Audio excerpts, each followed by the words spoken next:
kidding me? Lost Odyssey is the next uber-hyped role-playing game on the horizon, and its shadow looms large. The company behind the game, Mistwalker, is bringing a lot of talent to the table. Headed up by the father of Final Fantasy, Hironobu Sakaguchi, the project boasts other staff connections to the Final Fantasy series, as well as the developers behind the less famous Shadowheart series. There's a lot of effort going into the game, and it just might pay off. Battle systems, leveling up, and character designs are important, but a good role-playing game can really use a good backstory. With an immortal main character who's been around for 1,000 years, Lost Odyssey has that angle well covered, and by an award-winning Japanese novelist, no less. You may not have heard of Kiyoshi Shigematsu, but apparently the guy knows what he's doing. My memories seem to flood my dreams. Are they just dreams? So who is this long-lived immortal hero? His name is Kaim, and although he's lived lifetimes, he's unable to remember his past. The world is in the middle of a mystical industrial revolution, which means there are people casting fireball spells in addition to giant mechanical tanks.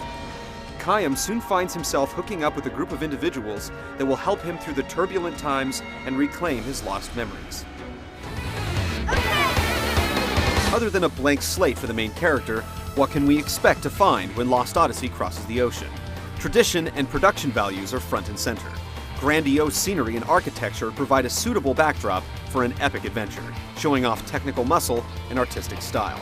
But when it comes down to gameplay, Lost Odyssey definitely hails from the old school with turn-based combat. Past the basics of choosing what enemy to attack and which techniques or spells to use, Lost Odyssey uses a ring system that adds a timing element to battles. Each character can equip a special ring that adds an additional effect to their normal attacks, whether it's increased power or an elemental attribute. To take advantage of this, you'll have to hold down the right trigger and release it when your attack ring overlaps the circle over the target. The better your timing, the more damage you'll deal. The battle system is traditional, but once you've gotten past the initial loading screen, things move pretty quickly. This is good because another RPG tradition, random encounters, are in full effect. You won't get into a scrap every 5 steps, but expect the game to put up plenty of resistance as you make your way through the story. Luckily, beefier frontline characters fuel a meter that helps buffer damage headed for weaker characters in the rear. Mortals and immortals both level up as the experience points roll in, but only the mortals learn useful skills such as healing or destructive magic. Mortals can, however, pass knowledge along to the immortals by linking their skills, effectively letting you customize Kaim and his undying allies with an assortment of abilities from other party members. With an expected epic runtime of 40+ hours and 4 discs of content to work through, there's definitely a lot more to find out about Lost Odyssey before its North American release in February.